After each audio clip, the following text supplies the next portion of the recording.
Let's see, this meeting is being live streamed. Got it. It's preparing it right now.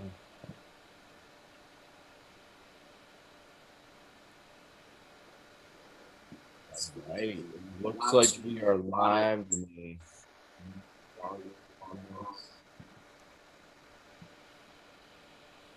Hello, everybody. Almost ready here. Super excited for tonight. Super excited because first I want to thank Laura Eisenhower for allowing me and a bunch of our, well, soon to be a bunch of our amazing friends to use this channel and share information and individuals that are bringing work to the world that could truly change human consciousness, that could change the direction we're going, that can help us step out of fear and into an open-hearted place of love, appreciation, wellness, wholeness. I mean, all the things that all of us truly, or that most of us truly want, are totally within the grasp of all of us. We just have to really work at embodying the truth that we want to see and witness in the world around us, and it will happen.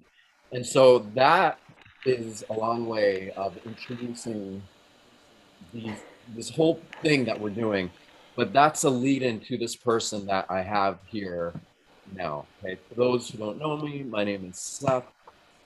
I am a friend of Laura Eisenhower, and I have Vedaaustin, who is from New Zealand and is this being that is literally like a magic Atlantean water being that has a connection to water that everybody is capable of having. But she is somebody who has happened to really cultivate that connection in a way where she is doing things with water and showing water crystallography photos and videos, and it's just unbelievable. She published a book about it, and she's just one of those magic beings that it's like, it's too much. You guys are going to see because she's going to share slides and you're just going to be like, oh my God. So sit back, everybody, relax, open your eyes, open your heart, and enjoy what we're going to share here. Let me see, I got to make you a meeting host, right? Sure, yeah. In order for you to, let's see, how do I? Just go to participants and then click on my name, and where it says more, you can make me a host.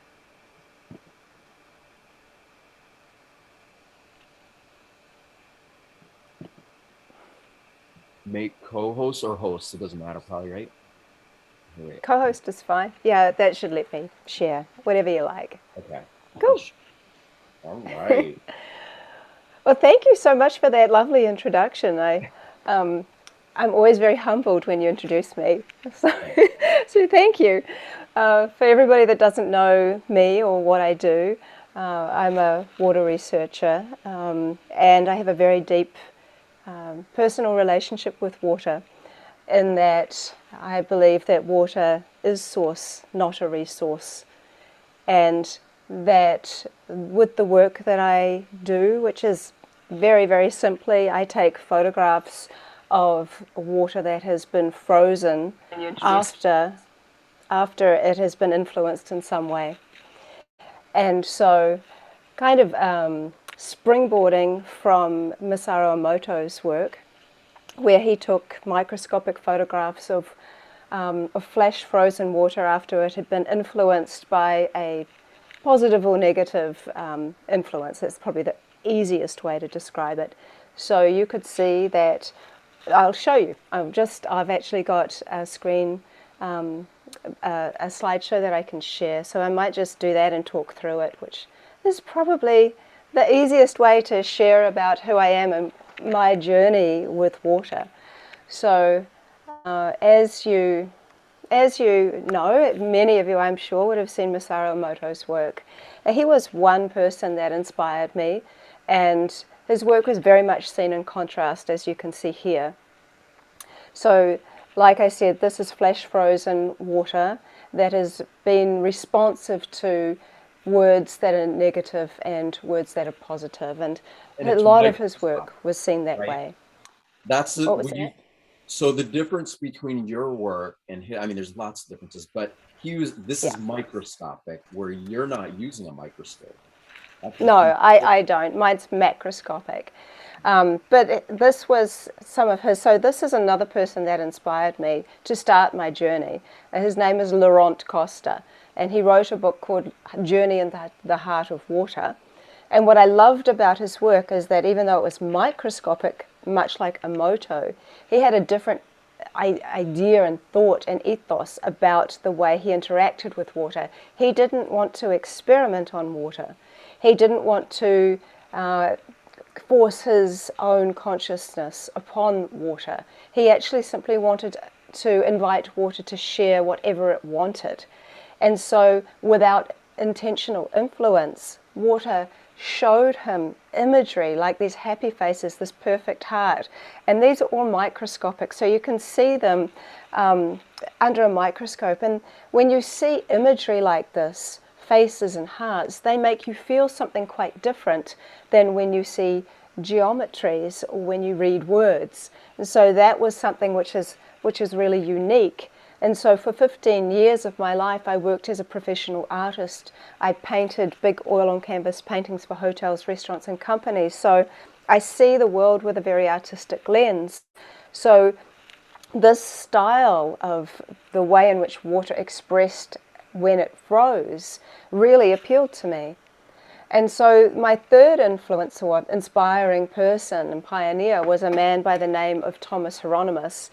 And Thomas was a radionic engineer, and he observed something really interesting. He observed that when he went into a Parisian meat market, he noticed that the freshly placed organs of an animal appeared to be affecting the way the frost froze on the glass behind where they were placed. For example, the frost froze into the shape of a liver organ, and the liver organ was below it, and so on and so forth. And his idea was that there was some kind of life force energy still emanating out of the organ, even though it wasn't attached to an animal, because of the water in the blood.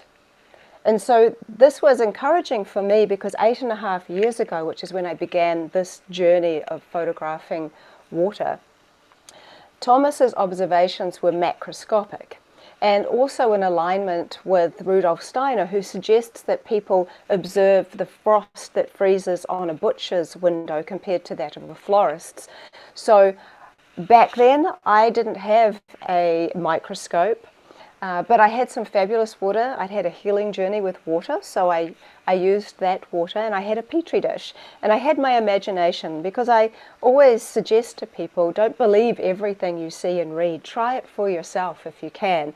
And so at the time, that was all I had. So I thought, well, I'm just going to project a thought or something like that into the water, freeze it in my freezer, because the magic appears to be in the freezing, and I'm going to see what happens.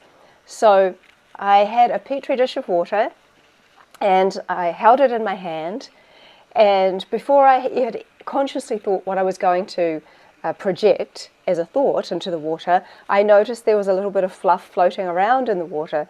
So I put my hand in to take the fluff out, and I consciously thought, I wonder if my hand will have any impact on the water's quote-unquote memory, because back then I really had no idea if anything would happen at all. And so this journey was extremely organic. But so I put this petri dish of water into the freezer, and I left it there for hours, and then I came back to it, and I took it out of the freezer, and the freezer was like, had the peas and the ice cream and the frozen broccoli and everything in there. And I held it up to the light, and I took my first photo of coming up to nearly 17,000 photos over the course of these 8.5 years. Wow. But that photo inspired this entire journey because this is what I photographed. It took up half of the petri dish. And what's so interesting about the obvious hand that you can see in the dish, other than it's macroscopic, which means you can see it with the naked eye, I inherited my mother's bent fingers. I have crooked fingers. My fingers go in that one way and in the other. And so you can see that the hand has taken on my bent fingers. And so I was kind of freaked out when I first saw this. And I wasn't expecting it to happen at all. And of course, my overthinking mind is thinking, God, this is definitely looks like a hand, but maybe this is totally coincidental, and this is really kind of creepy. So I showed the photograph to my son Rama, who didn't know what I'd done, didn't know what he was looking at, and I said, "Hey, what does this picture look like to you?" And he said, "Looks like a hand, Mum." And he said, "It looks kind of a creepy, like X-ray hand, but it's definitely a hand." And I'm like, "Yeah, it really is." So then I went down to the beach, because back then I lived right on the ocean, and I got some seawater because I thought if any water will be informed, it must be seawater. And so I brought that back and poured a thin layer of seawater into my petri dish and froze it. And the fish appeared, and so you can see where this perfect circle is, that's the eye, and surrounding it is the body and the fins, the gill and the tail. And it looks a little bit different because seawater freezes differently than fresh water. And as I went along with this journey, my freezer became my most used household appliance, and I started taking photo after photo after photo of water responding in this incredibly artistic expression, which was beyond what I had ever imagined could happen. And so I started to realize that water liked to react in imagery and design in imagery. It's the ultimate architect of life. It fills every living thing and creates the form and shape because it fills the body. And so it understands all of the ways and intricate ways in which form and design and shape appear to us. And so I wanted to see if water would be able to design different people's faces and pick up on their different features. And what I'll say before I share these photos is that over the course of time, I began to develop my technique. I realized something important. I realized that water splits into two types of water as it begins to freeze. I've called them informed and uninformed water. And so the way I discovered that was that I started to open my freezer earlier and earlier and earlier, because I learnt from my friend and mentor, Dr. Gerald Pollack, more the fourth phase of water, the stage between molecular chaos. People know, Gerald Pollack is probably on the front lines, one of the most well-researched water scientists there is, right? He is. And he's a heck of a nice guy as well. And so Jerry's supported, encouraged me, given me suggestions along my journey.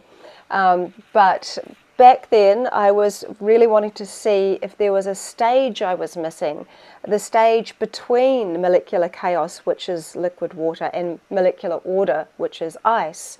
I call it now the space of creation, because I discovered that as water begins to freeze, but before it's frozen, it actually, there is a space where it starts to design. And the difference between informed and uninformed water, which I'll show you in a minute, is that the water that has taken on the most information adheres to the bottom of the glass petri dish in minutes. And the water that doesn't take on that information remains liquid on the surface for much longer. I tip away the water which is not informed and photograph the crystallographic architecture that is on the glass petri dish.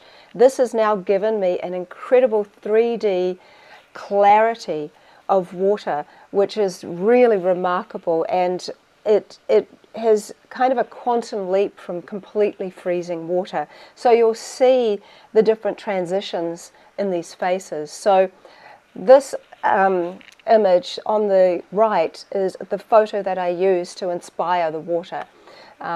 I placed my petri dish of water on top of my friend Wendy's photo for 30 seconds. There's no reason I used 30 seconds, I just happen to like it. I've used 2 seconds, I've used 5 seconds, and I've used 5 minutes. But water responds incredibly fast. I don't really even need to use a time frame anymore. Water appears to know what I'm thinking before I even think it. It's incredibly quick. It's nothing like what we might imagine. So for most of these, though, I've used a 30-second time frame. And so, as you can see, when the water froze and I photographed it, my friend's features are very clearly defined in this crystallography. And this is using my new technique. So this was like a few years ago now. So I only completely froze water for about a year to a year and a half before launching into this newer way that I do it. And I teach my technique, I do workshops, so it's more about knowing how to recognize how the water splits into these two types of waters. Now, my friend Laurent Costa, I showed you his work earlier with the happy faces and the heart. He sent me his photo and asked me to show the water his photo, so I did. And this was between the stage of completely freezing water and with my new technique. So it's a little more frozen, but you can still see his profile is very clearly defined. I used this coin because it had a face. This is my new technique. I did this year. And this Roman coin clearly depicts the image of the face on the coin. Again, I'm putting the water on top of either a printout of a picture or just on top of my phone above it. So I just hold it there for a few seconds and then put it into the freezer. So it's become quicker and quicker and quicker. The more defined my relationship with water has become, and the more defined my relationship with myself has become. So basically, let me say something, because it's so like insane. Every time I look at your work, it just blows me away even more. But essentially, it's almost like the water is reflecting a hologram of what you're thinking, or what's being like, whatever's in your frame of consciousness. It's like the water's it's already in the water, and it's just showing itself through there. It's crazy. Yeah, it's amazing. And people have asked me, I did a radio show the other day, and someone asked me if my consciousness is influencing the water, if the water is responding in a sovereign way. And I want to talk about that soon, because as I've developed with this work, I've discovered more and more and more that it is not that I'm dominating the water with my consciousness. It's more that the water is actually responding. In these situations, it responded as if I was a baby. I'm learning how to read and write. It's very kindly kind of showing me, yes, I understand this picture. Yes, I understand this. Yes, I understand this. But now what I'm doing with water is that I've discovered that there is a global picture language that I've identified, and it is not something that I can predict, and it's not something that I have any idea of what's going to happen. I've asked water questions, I've got no idea what the response will be, and the response has been so sophisticated that it simply could not have been random, which I'm going to get into really soon. Wow. But this picture is great because I froze it a little too long, but you can still see the face coming through, and that's the full frontal face, not the on a profile. So this is an image of a friend who was speaking at the water conference when I was there, and he was nice enough to let me use the photo, even though it's a little blurry. But the ice, you can see his specific features are featured in the ice. His nose, his chin are very specific. So it's, very much for him. This is an interesting one because this is Biggie Smalls. For anybody that doesn't know who this person is, and that was me not that long ago. A few years ago I discovered who he was, which is what it is, because my son's super into rap. And so my son asked a really interesting question, because Masaru Emoto's work with music only really depicted two very extreme, classical music versus heavy metal. And I can almost guarantee that whoever did those tests did not like heavy metal music. And so my son said, because the classical music showed beautiful geometric patterns and the heavy metal music really didn't show structure. And so my son, who was a teenager then, he's now 20, he said, "Mum, does that mean if I'm not listening to classical music, the water inside of me is just hating every second of it? Because I like to listen to rap," he said. And I don't, what does that mean? And I said, no, I don't think that water is in judgment whatsoever. That is not what I have seen at all. I said, I think water simply likes to express through movement, through sound, through frequency, through energy. And it is like moving emotion. And so water will, in fact, design based on a few things. Your emotional, energetic response to music whilst you're listening to it, to the music and the rhythm and the beat and the instruments itself, to the words of the music. It's so sophisticated in the way that it expresses, and you'll see some of the music stuff I've done soon. So the reason I used Biggie Smalls' photos because my son asked me to. And you can see that it is a very large image, quite an interesting texture that appeared in the ice as well. So I used Sadhguru, somebody asked me to do that, and you can see that it's designed his face and his beard, even the side of his turban. This again, another image, you can see that's me looking away. It's kind of stylized. This is cool, and the reason it's blue is because I, prior to the whole COVID thing, I used to go into schools for an hour and I would teach a cross between water science and mix it with art projects with children.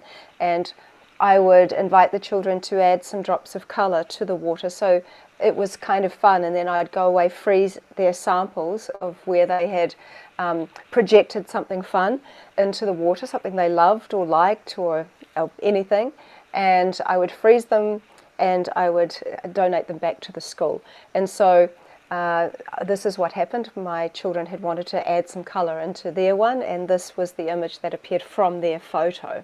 So you can see both of them in the ice image, and in the where my daughter's ear is, there is this beautiful little spiral that you can see on the left-hand side. So I talked about these two types of water in water.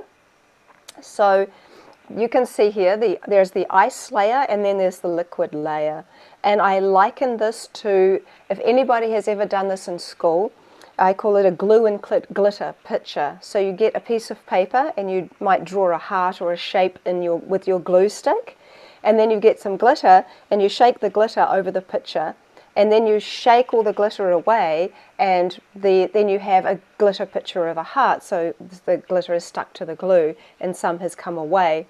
So the glue is essentially like your conscious impression upon the water, and the glitter is the water that has turned to ice and stuck to your conscious impression.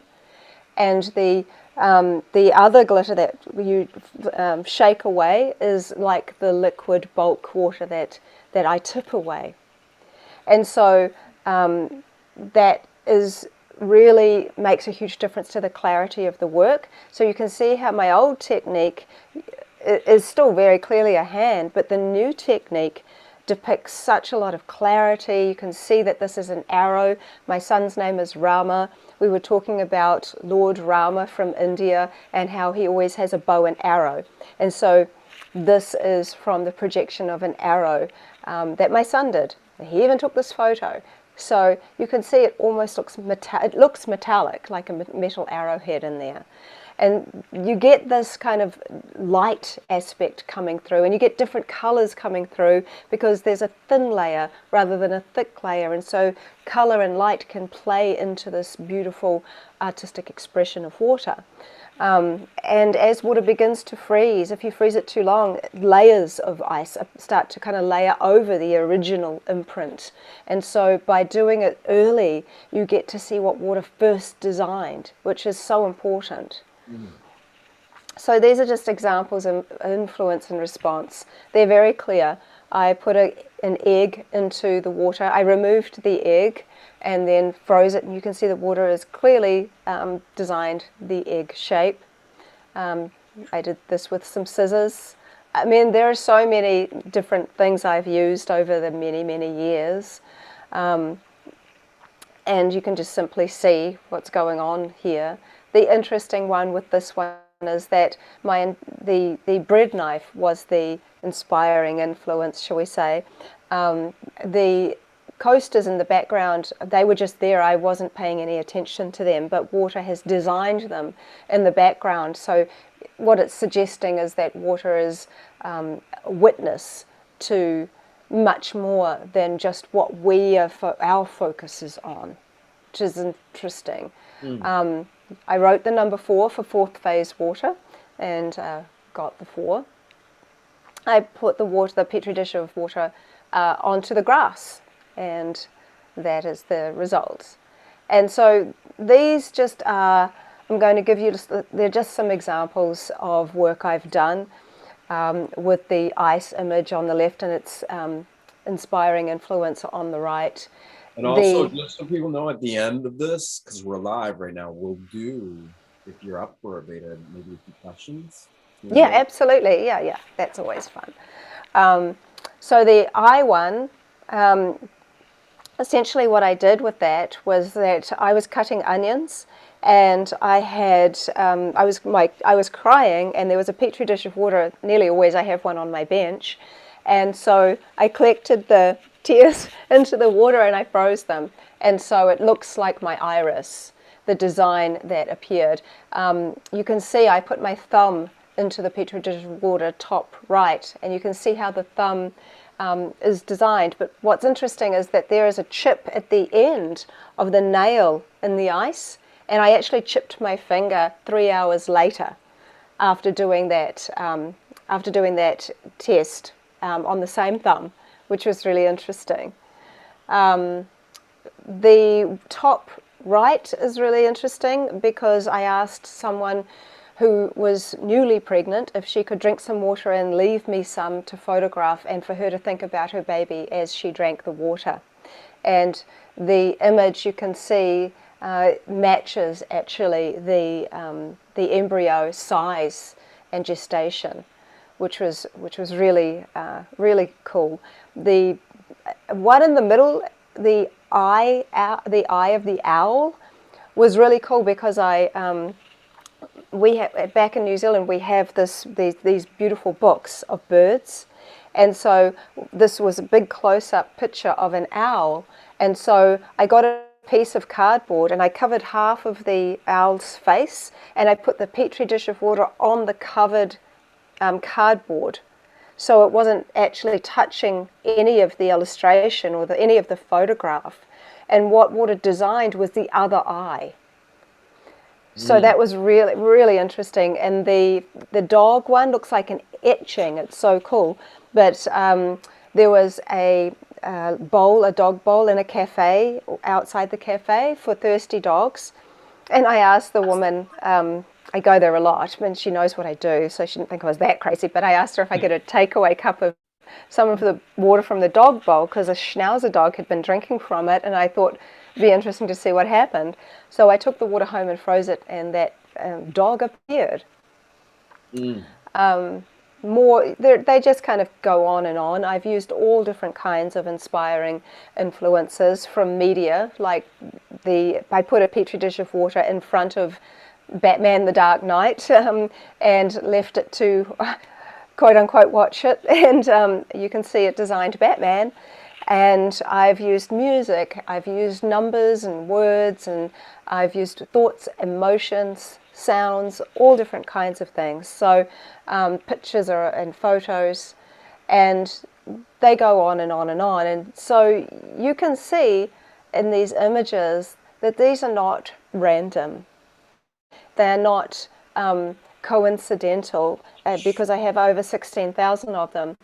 And also, I've done a lot of repeated studies and a lot of repeated work, and I'm going to such a degree that now I've got an entirely new discovery, which I have been working on for the last 3.5 years, that I finally brought out into the world only a couple of months ago, which I'll share in a minute. So I don't even know about. You and I haven't spoken in a while. No, we haven't.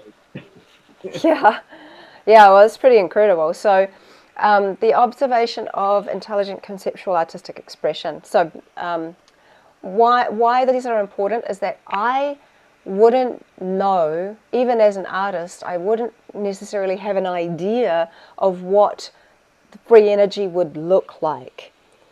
So the word free energy, when I wrote the word and put the petri dish of water on top of it and froze it, this is how water depicted the word of free energy. Kind of like no way. Yeah, so it's kind of like a pyramid, and with emanating geometry, and much like a Tesla coil. So it's very, very interesting. This one's interesting too, because ego is not something I would necessarily know how to paint. How do you draw ego? So water has depicted it in such an incredibly impressive artistic way. So there's the face looking out with a giant inflated head and a giant inflated body and neck, which is such a lot could actually be said about this one image. This is important and interesting because I used this. Basically what I did is I used the same water. I poured it into 2 petri dishes. Under one petri dish had the word contemplation. Under the other petri dish had the word expansion.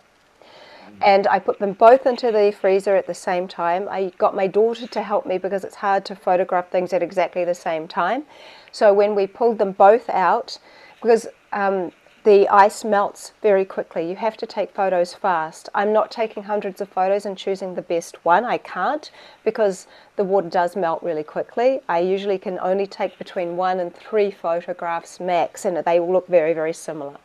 So when I took a photo of contemplation and expansion, you can see, even though it was the same water given and put into the freezer at the same time, water has completely designed very, very different images. So I really like this particular one because it really shows that they don't look the same. So I would say that water doesn't read the word, it reads the energy of the word, which is why it understands. I know I'm speaking as if this is in a very human way for water, but just as a side note, not by volume, but by molecular count, we're 99% water. We are bodies of water, we're responsive, we're reactive, and we can feel and express and create. This is also what I'm seeing water do. Somebody asked me once, we were talking about tears, and was talking about, have you seen the microscopic images of tears from different emotions? And I have, but I have to say, like, what is a tear? So there's a few really interesting things that it was. Tear of joy, if it's one of sadness, like I would think that all of Yeah, that. but when you feel, especially with sadness, when you feel that emotion well up inside of you and come out of your eyes as tears, when you try to describe what is an emotion, like what is sadness, you go, well, it's when you feel sad, when somebody makes you feel a certain way, you know, you look like this, you might make a sad face, but it's hard to explain what is an emotion, what does it look like? So actually, I think when you think about it, tears that come out of your eyes are liquid emotion that you can both see and taste. And I was on a call a few days ago with a lady that's working alongside me on a project right now, and she was saying that when you cry, especially when you're sad, those tears, they go in the direction of your mouth. They come out of your eyes, curve around, and go back into your mouth, because the tears are perfectly designed as a healing kind of water for you to ingest to help heal the pain that's coming out of you. I use the letters IVF, which you know, for just letters, but to us as people, we understand it's about fertilization. And so it's what water designed was those specific letters or intravenous fertilization. So just IVF. And so they designed the egg and the needle going through, which is really interesting. So I've done a whole thing on water and dreams. And one of the reasons I wanted to do this, and I started doing that this year, was that people are always saying to me, is it your consciousness? Your consciousness must be influencing the water. And I've been thinking that in the beginning, but I really don't know that it's exactly like that. I think it's complicated. I think it's not exactly that. And so when you are sleeping, you're not consciously aware of how you're influencing water as you are when you're awake. So I did a series of dream work where I basically left a petri dish of water beside my bed with the intention that it might be able to pick up some important part of my dream, and when I froze it the next morning, to see if it would show me some part of my dream. That took my conscious awake state out of it and is now dealing with my subconscious, which is a whole nother ball game.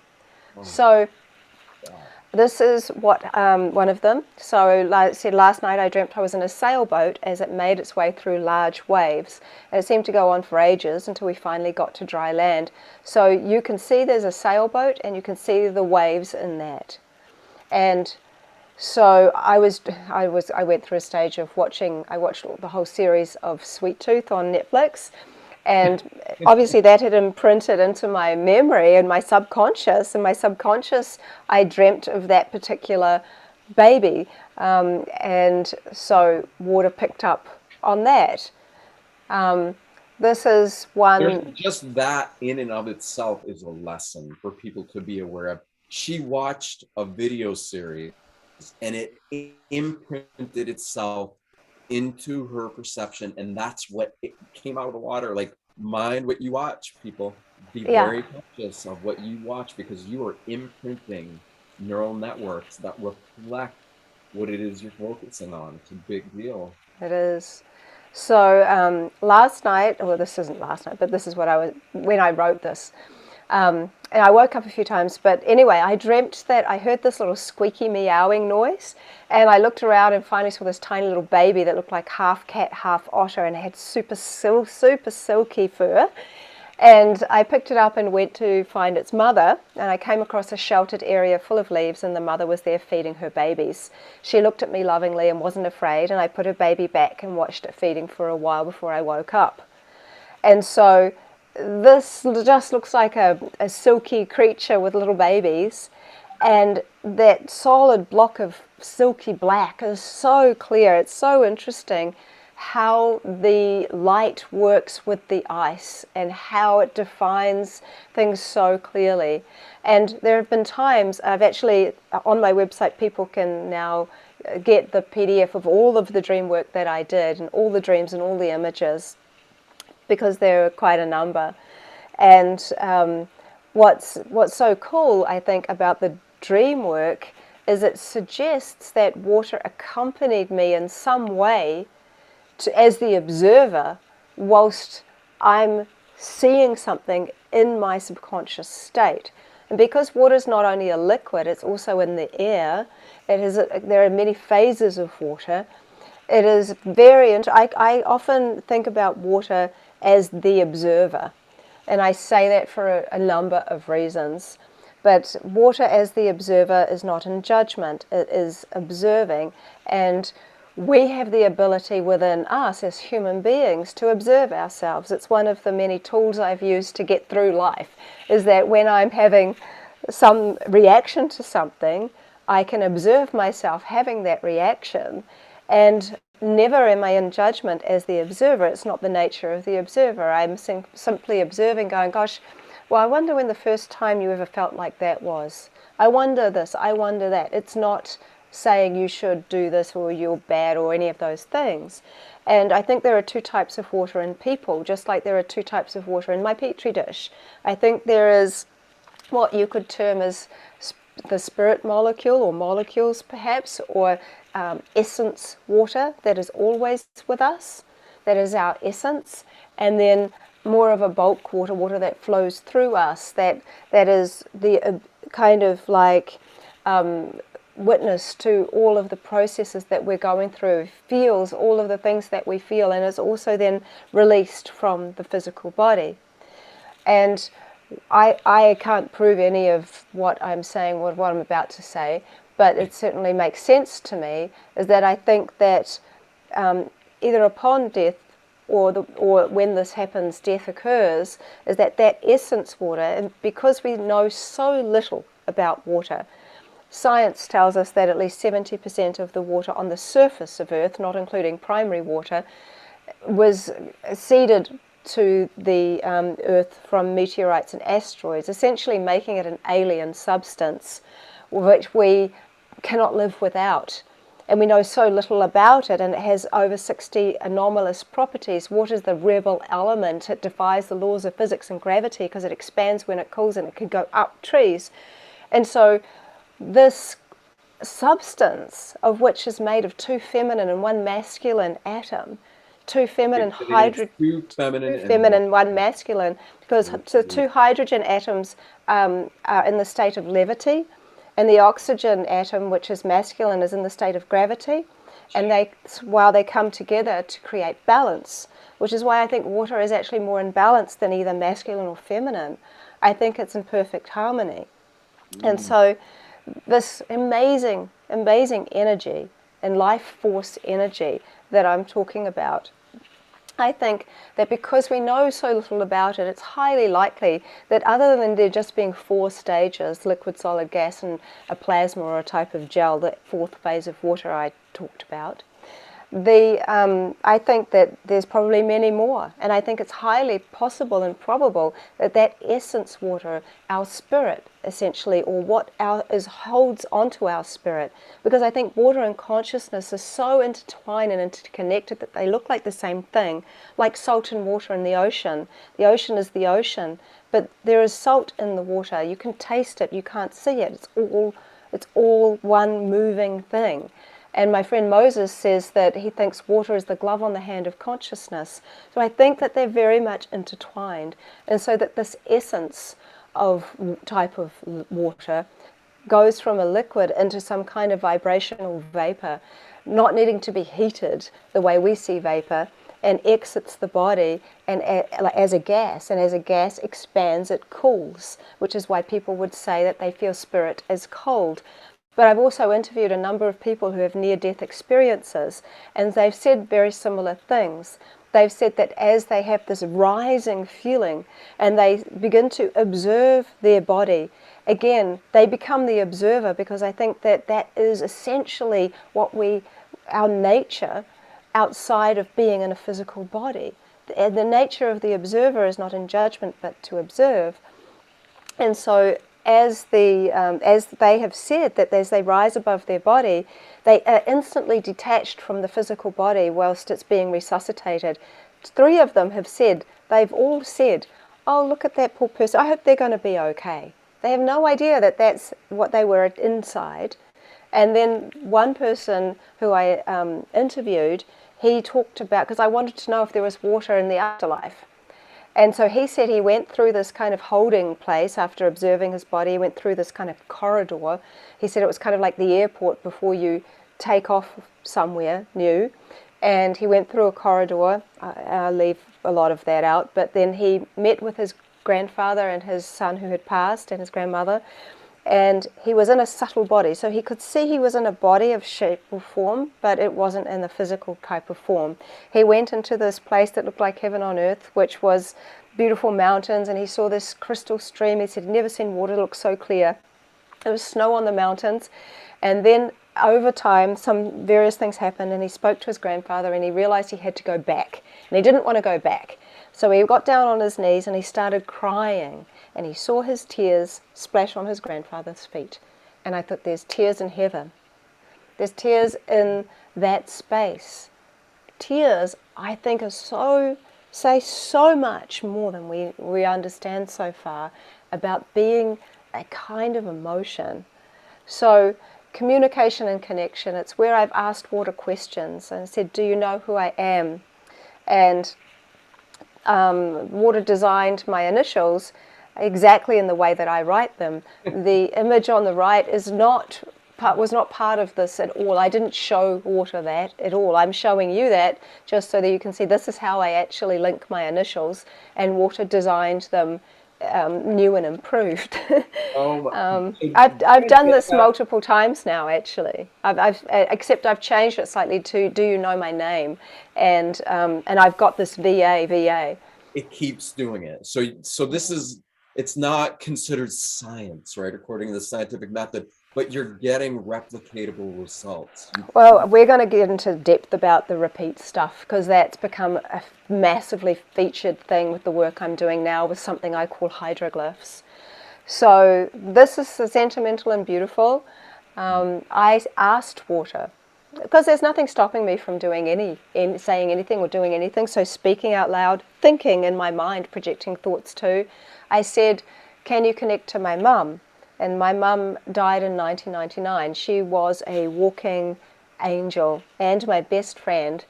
And when I used to live in Japan, before the days of cell phones and computers and various things, we would write letters to each other. And at the end of every letter, my mother would attempt to draw a circle. Her circles were always terrible and looked like misshapen rotis. And in the middle, she would draw a heart. And so this was the image that I got from asking that question. And so that meant a lot to me. It also suggests that water is not limited to this realm, and that there are many realms where water in various phases is present. And so I also did something similar for a friend. So I have a friend who is very much into the area of water, same interests as me, and it was his birthday, so he asked me if he would, if I could place 2 petri dishes out with the intention that his friends from all around the world would be able to pour their love and birthday wishes into both of these petri dishes of water. But I also knew her dad had passed, so I made a 3rd petri dish of water that he didn't know about, and I simply asked the water if it could connect to his dad. And so I left these 3 petri dishes out overnight because he wanted me to leave enough time for all his friends from around the world in different time zones to project love into the water. And so when I woke up in the morning to freeze the samples, an interesting and strange thing had happened with the 3rd one. With the one he didn't know about, in relation to his father, the water had evaporated so much, where the other 2, the water had stayed the same. And so I froze what was left in the petri dish, and all of the water froze into this heart shape. And it was interesting when you think about that concept, that perhaps his dad's spirit had used the water as some kind of fuel to leave the message. It was a very interesting thing that had happened, and a phenomena that I hadn't seen before. So this was a fun and interesting, bizarre. I asked the water, what is your earliest memory? And I see this face, and I was really not expecting that, and I keep having to learn not to expect anything, because water is wild and it likes to stay wild, just like I think we all do. I also don't use the word experiment, because with all of the work that I do here, I do not consider that I'm experimenting on water, because I'm a body of water that doesn't want to be experimented on, because I see that water is responsive and interactive. I give it the same respect. And so it's very interesting that all Just of that these whole designs. concept of the way you respect water, the you hold yourself to a level of integrity as you interact with this that reflects through your work. That's amazing. Thank you. Well, water holds me to my integrity. Water won't design like this if I feel frustrated. If I have a rough day and the children have been driving me crazy or something's going on, and I'm silly enough to think that doing some crystallography is a good idea, water simply will not work in that kind of frequency. But if I'm sad, it will. So water has it has a resonance, and it simply doesn't resonate with lower energy. And so it is very interesting, because I feel that I'm working, for me, I'm saying, that water is like a spiritual teacher. And it's interesting, especially in the world today, because there's this Maori saying that the health of the water reflects the health of the people. And so if we look at how we treat water today, and we look at the health of the people in the world, they kind of translate. So I think if we start to help heal the water outside of us and inside of us, that will ultimately help heal people. So this future, past and present suggests that water really the time that we understand time to be isn't relevant. So this is one example. So the ice image that I got on the left came from a water source, a spring that runs through an area of historical settlement, a Maori settlement in New Zealand. My dad's Maori, so all of these things are very relevant. And so when I looked at it, it reminded me of something that the Maori used to build called pātaka. They're Maori food storage huts, and they would put food and water in gourds sometimes and store them up high so that the rats and animals couldn't get them.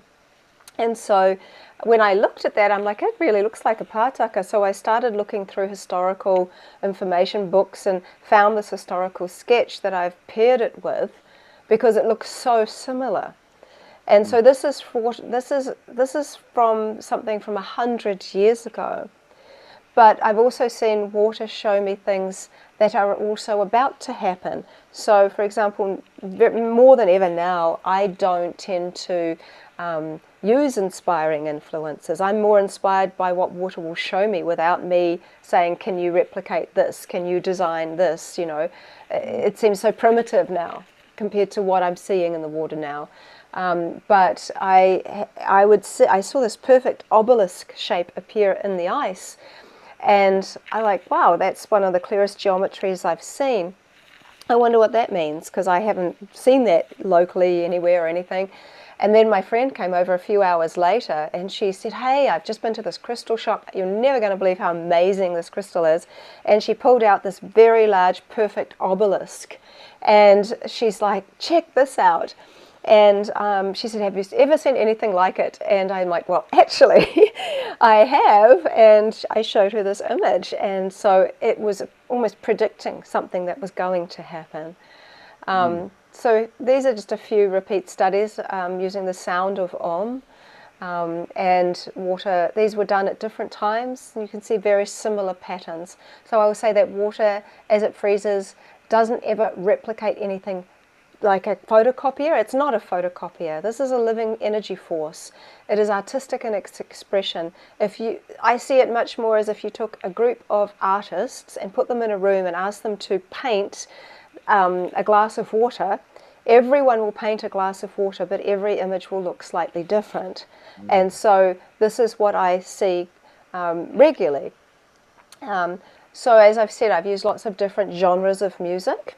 I really wanted to do that because I thought that my son's comment about water and classical music and heavy metal and how Emoto's work suggested that water only liked classical studies because there weren't any other kind of genres of music to show. So I've done reggae and R&B and heavy metal and rock and some of your stuff, Seth, and I've done like drumming and electronic music and classical and all kinds of instruments and all different kinds of stuff and sounds and chanting and things like that. So for this one, I used the song Stairway to Heaven, and I saw these stairways appear in the ice, and I've done quite a number of them.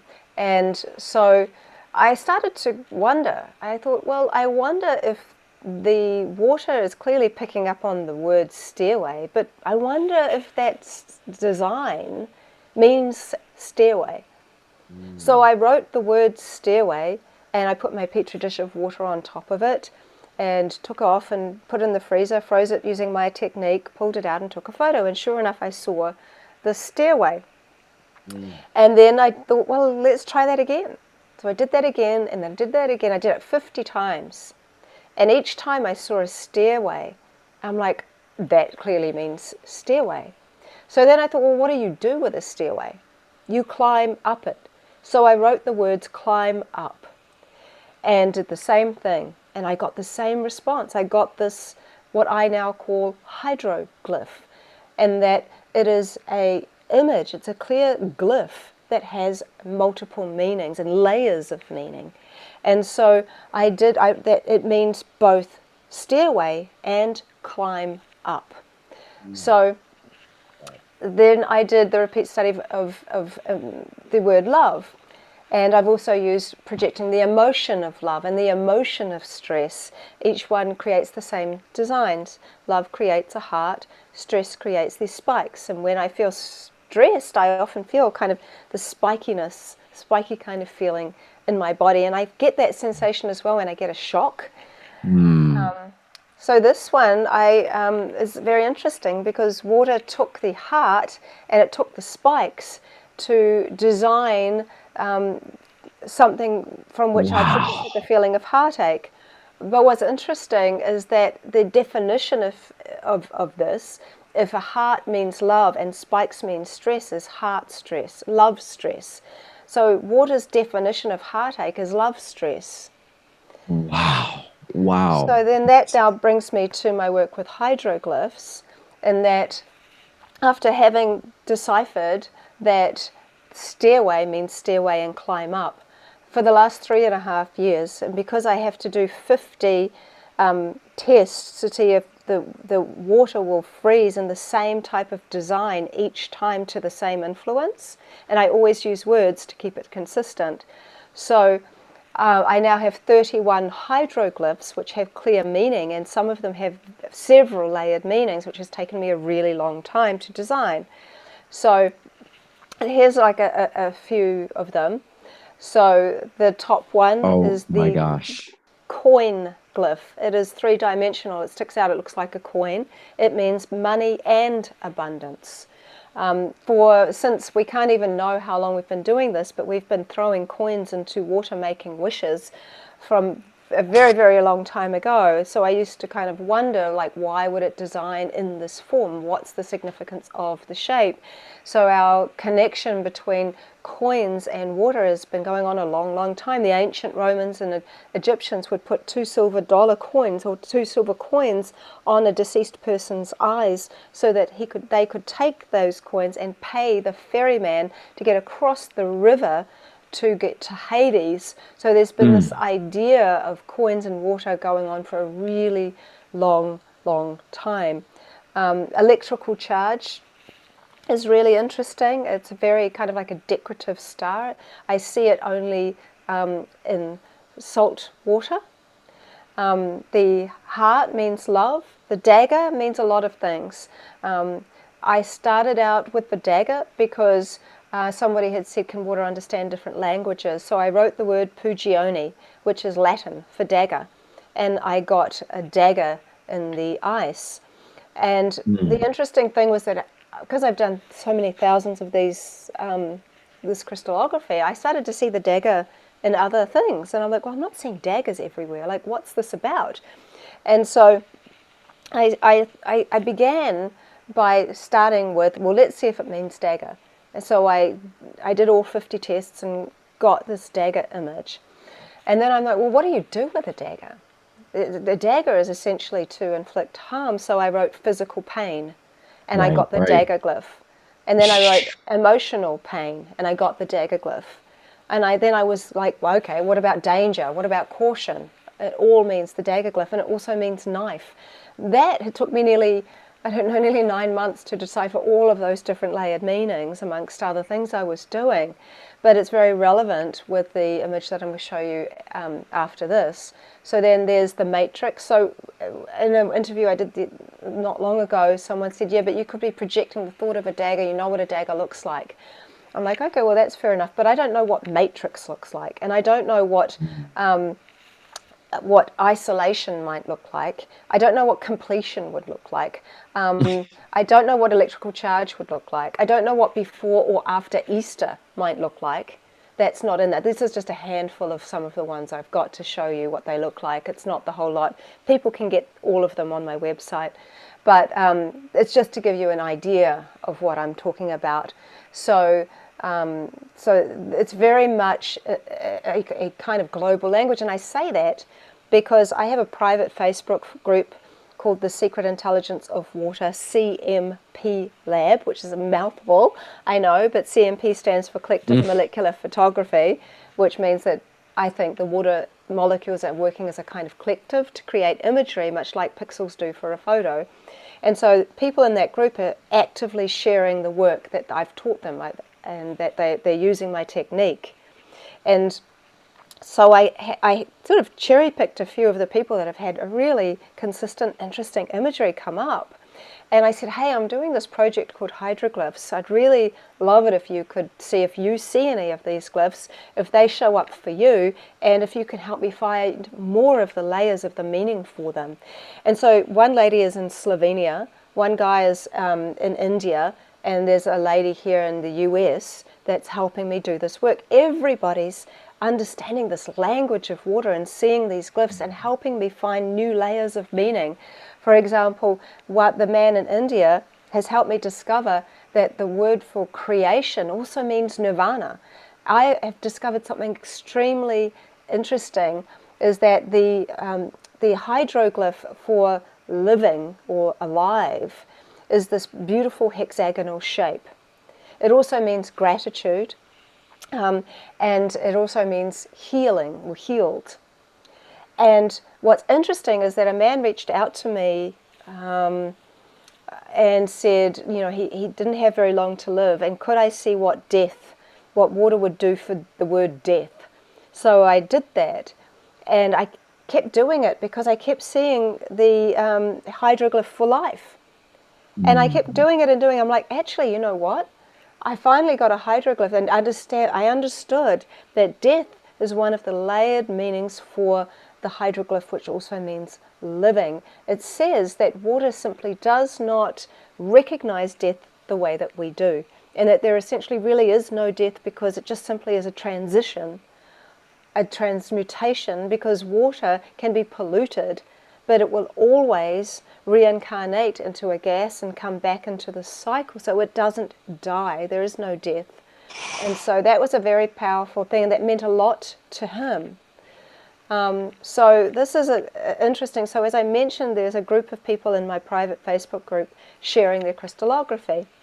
So this one man taught his daughter how to do it, and this is hers, and he shared it on the group. Back then I hadn't really been sharing about hydroglyphs, and so I reached out to him and I said, hey, could you please tell your daughter to be careful if she's climbing up something, because there are 2 daggers that I've outlined, and there is also the stairway, that it means to climb up. Yeah. And so he immediately responded And he said, lol. He said, tomorrow we're going to this place called Go Ape, where we're climbing up all these rope ladders, and she's going to be having this big adventure doing all of that. I'll make sure to tell her to be careful. And what that's saying is that water gave her own personal message for something that was going to happen, which is so interesting. And one important thing, I think, that if anyone learns my technique, it's important that they also do get the hydroglyphs too, because some people don't always see imagery as immediately the way they want. So one of the issues that happens is that until you really form true relationship and you're in right relationship with water, you're still thinking that you're the influencer. And so with that attitude, that it's almost an arrogance to say, oh, well, I'm going to tell you what to do and you're going to do it. Water won't play with that game with anybody, including me. Including me. I've had many times in water doesn't do this for me because I have not been in right relationship with it. It kicks my butt all the time if I think I know what it's going to do and I assume that I know. And so it's important. And so, but one of the lady from Slovenia, she had 6 months of not getting anything. And she thought, oh, water isn't even talking to me. And then she started getting imagery after that 6 months, and her imagery is amazing. And I reached out to her. When she learnt about the hydroglyphs and their meanings, she looked back at all her work and she realized water had been talking to her the entire time. She just didn't recognize that. So she became more conscious. Well, no, she got to understand. She did, but she was just unaware that there was a language of water. So, for example, you can put water on a petri dish of your petri dish of water on top of someone's photo and expect it to look like someone's face, but maybe water is going to leave you an actual kind of message instead about that person or for that person, which can be read through this hieroglyphs. They're similar to hydroglyphs. Sorry, they're similar to hieroglyphs in the way that a hieroglyph is sharing an entire concept. It's a conceptual visual language that isn't meant to be spoken, it's meant to be felt. So the hieroglyphs, the modern day hieroglyphs are emojis. So when you have a text message and you read someone's text and you go, I'm going to meet you here and da da da da da, but at the end they leave a heart and a kissy face or something. When you read that heart and kissy face, that's like, can mean many things to you. It can mean a lot to you if it's the first time somebody's done it. It can simply mean, oh, that's really sweet, they're in a good mood, they're sending their love. But we read pictures, we're naturally able to do that, but it's something that we feel rather than we read in the way that we do with a very masculine kind of language way that we do. So pictures are very, kind of in a feminine creative expression, I suppose. But so these are the things people can get from my website. But these are cool because I'm just about to end, so I know this has been long. But, no, don't worry, don't worry one bit. I'm putting. It's got dark. I'll just put this light on. Whoop, I have light. So these are cool because they're not from me. These are images from some of the people in my Facebook private group. You can see the Pisces image, the two fish, top left, the apple on the top right, the tree bottom right, and the mountains on the bottom left.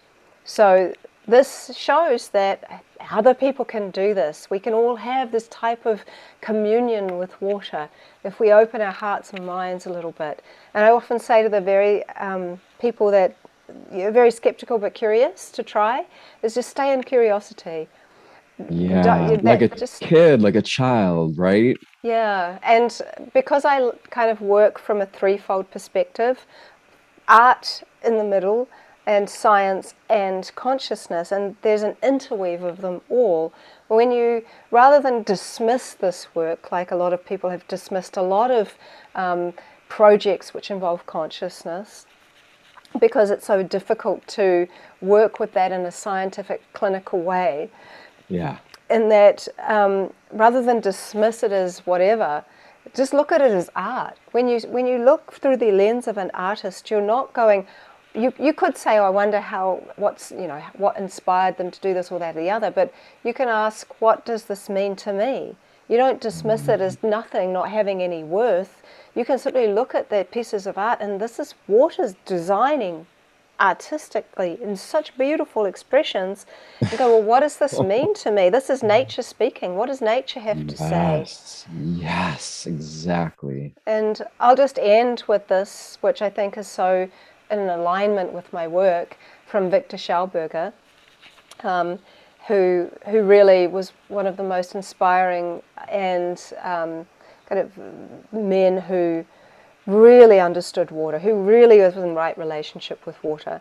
And he said as time passed, and this was him, he would sit beside a stream and watch the water go past, and he had an experience which he's sharing here. He said, as time passed, I began to play a game with water's secret powers. I surrendered my so-called free consciousness and allowed the water to take possession of it for a while. And little by little, this game turned into a profound, earnest endeavor, because I realized that one could detach one's own consciousness from the body and attach it to that of the water. And when my own consciousness was eventually returned to me, then the water's most deeply concealed psyche often revealed the most extraordinary things to me. As a result of this investigation, a researcher was born who could dispatch his consciousness on a voyage of discovery, as it were. And in this way, I was able to experience things that had escaped other people's notice, because they were unaware that a human being is able to send forth his free consciousness into those places the eyes cannot see. By practicing this blindfolded vision, I eventually developed a bond with mysterious nature, whose essential being I then slowly learnt to perceive and understand. And this is my book. And I'll just come out here and stop the share. So, oh my God, oh my gosh. So I'm like, you mentioned you started hitting on something way back where and it was the glyphs, obviously, but it almost to me felt like, you know what the Akashic records are? I'm sure you do. It almost seems to me like you're starting to become conscious of this like Akashic imprint that could potentially be reflected through the water, a living library of information. Does that seem like it's happening? Yeah, well, I asked water, I asked water, what is a hydroglyph? And I took the photograph of what I saw, and it gave me 2 hydroglyphs, which means living message. And so it is clearly a message for us. And the fact that it's living, I think, is an important word. It is, living appears to have such a wide kind of meanings, all those different meanings. I said it means gratitude, it means living, it means death, it means healing, it means all these things. But living, it means presence, especially. It's like the thing about life that people miss is that it's happening. It's what's going on. It is what's going on. And as you always say, we tend to not be aware unless we're in deep meditation or become aware. We're not aware of the heartbeat that's going on in our body, of all of the movements of our body. We can't even control when our stomach makes noises, and kind of after we've eaten something and it's digesting food, we can't stop any of that. It's like beyond our conscious control. It's like, it's one of those things where there's stuff our body does that we're just mostly unaware of because we're on autopilot. But when we come into the idea that that there is this incredible life force energy within this physical body that we're in that has a spiritual driver, I really feel that when we start to see ourselves as bodies of water, we see ourselves very differently. I say to the children when I go to schools, if your skin was invisible and your organs were see-through, what would you look like? And they'll always end up saying something about looking like streams and tributaries. One boy said he looked like a brain-shaped cloud with electrical rain in the shape of a human pouring down throughout his body.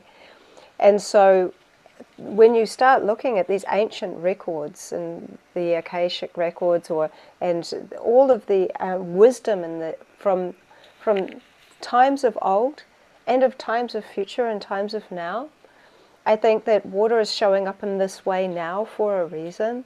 We're never left alone. That's the thing. I like to think that this is a message of hope for people, because when you see that you are made of two immortal things, three really. When you boil, pardon the pun, down what it is as a physical being, you're water, consciousness, and minerals, salts and minerals. And salts are very interesting because they are, again, kind of like a shapeshifter like water. Water can turn invisible when it goes into become the air. And when salt marries with water, it disappears. Its structural bonds disintegrate and it becomes something different. But when the water evaporates, the salt is there. Even when you are cremated, the ashes are actually salts. And so we're made of these two kind of immortal substances. And consciousness is so intertwined. Consciousness is what leaves the body upon death, and what evaporates. It's water. And so people, isn't it interesting? People are, for the most part, people are afraid of death, right? It's like one of the biggest fears. But what we're also seeing now is we're afraid to live. So we're afraid to die. We're afraid to live. Where does that leave life? Yeah. Well, it also is, what are you more afraid of? I think I've often said this when people say, what are you most afraid of? And it's not dying. It is that I don't serve my purpose, and that I don't listen to my intuition, and that I'm not really living, I'm just kind of alive. And I think that even in times where things might seem hard and complicated, and goodness knows we all know how that feels. In one way or another, we've all been in that situation, and many of us are in that situation where you don't quite know what's going to happen next, or what you need to do, or how to stay one step ahead. Because there's always that saying, well, let's stay one step ahead of this game. But water keeps showing me this is not a game. This is a very sacred thing. Living, being alive, being a body of water, being a conscious being. It's a very important thing. And it doesn't have to be so complicated. Water is very simple in many ways, and it seems so hard to be simple in this day and age. But I think that the simplicity that we're all looking for is this sort of both a sense of purpose and a sense of peace. And everywhere we look, we don't know what we can trust. Can we trust the government? Can we trust what this person's saying? Can we trust this information? Can we trust this or that or blah, blah, blah?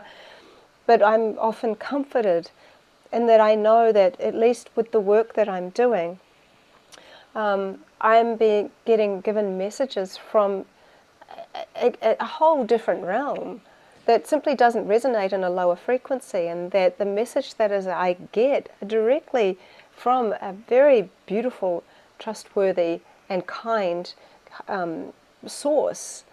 And I would say that also it's nice to remember that when you look at where water is always flowing back to the ocean, so always water is going back to source, and we're all bodies of water going back to source.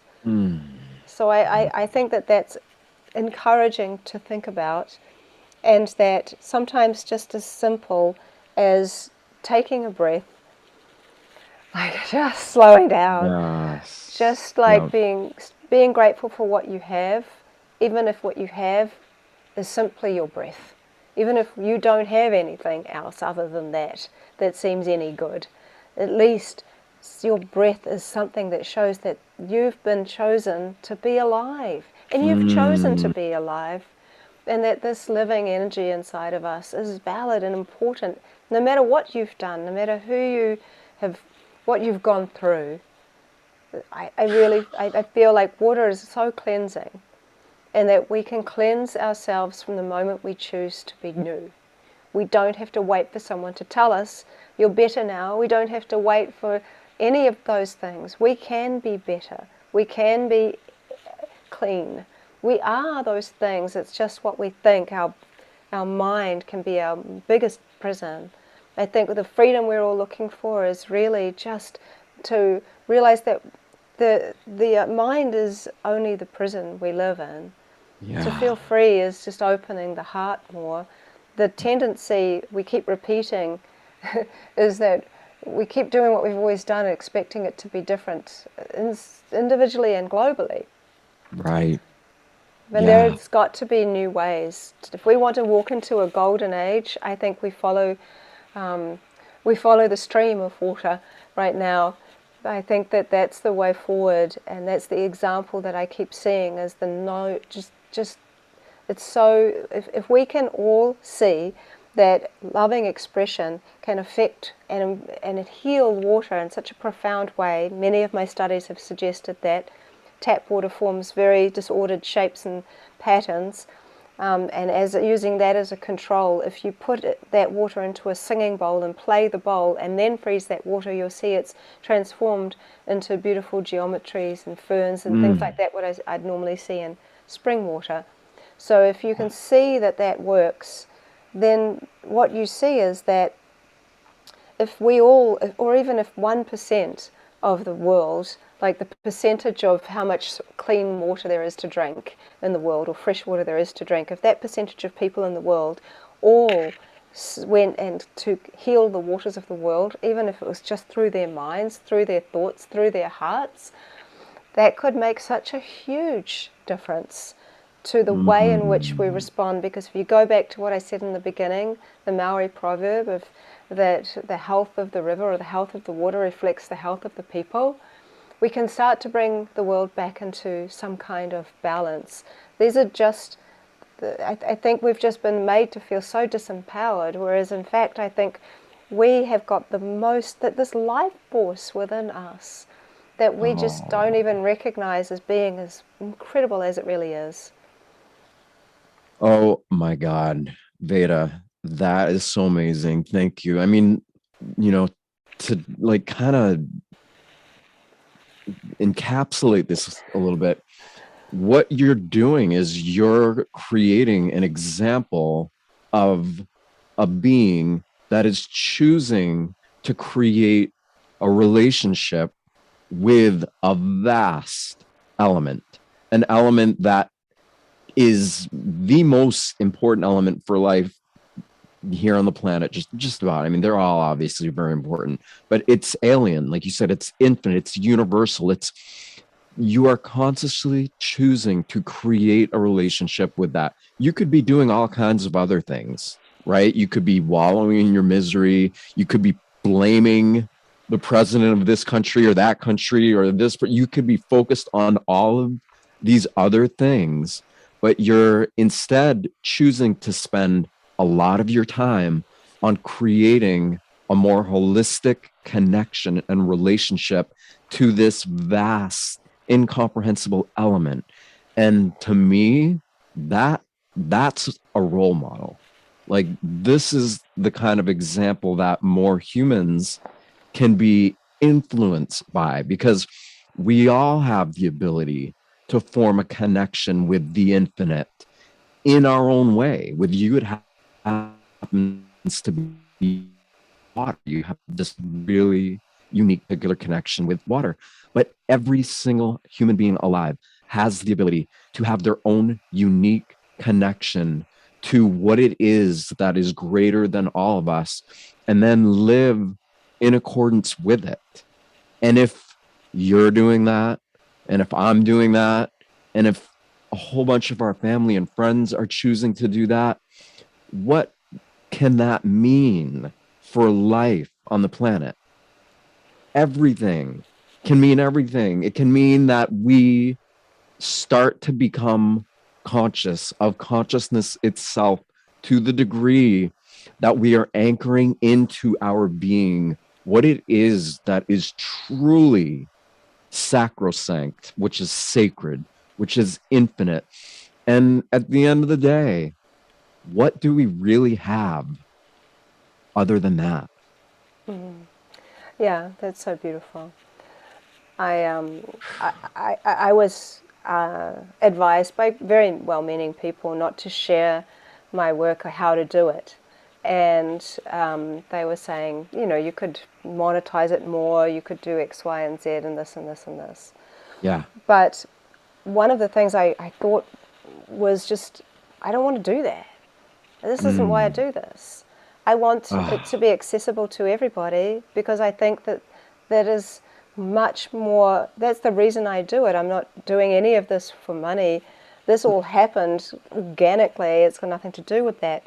But I feel it's important that everyone can feel that they're able to form their own relationship with water and do this for themselves. So rather than me kind of being this one person that has this magic relationship with water, I do have a magic relationship with water. I feel so, but so do you, so do many others.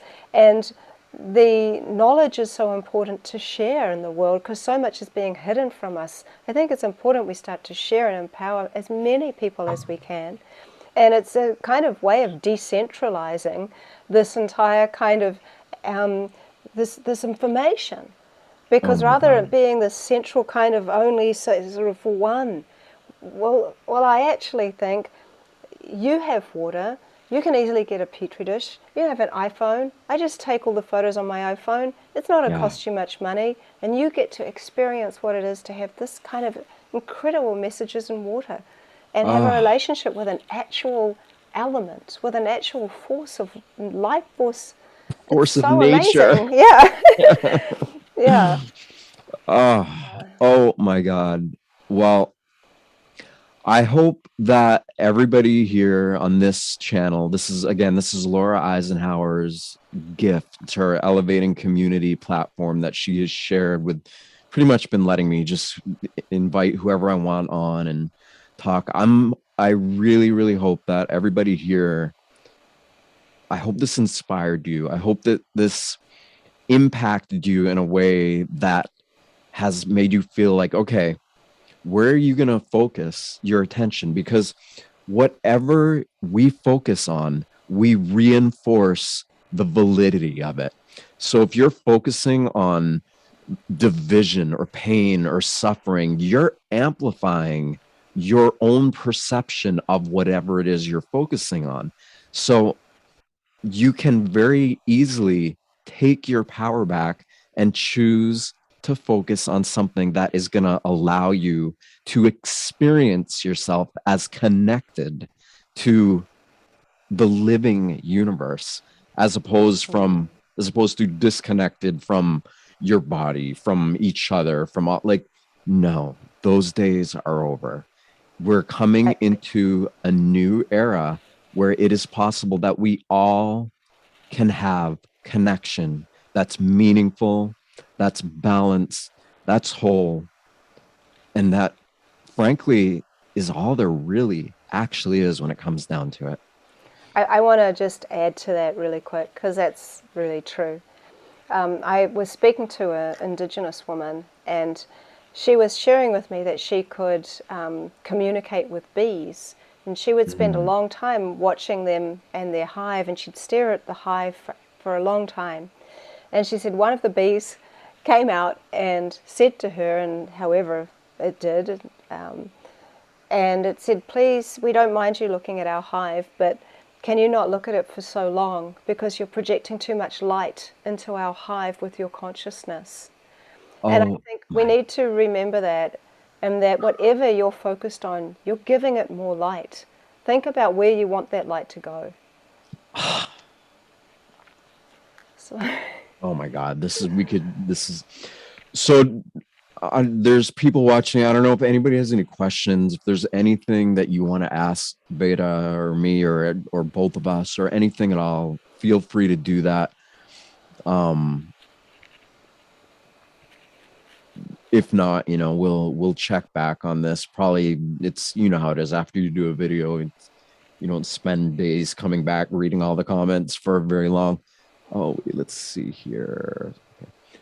Yeah. Well, either Veda, way, I'm going to Yes. need to head off soon because it's Okay. got dark, and I know that Yeah. there's dinner downstairs. Yes, absolutely.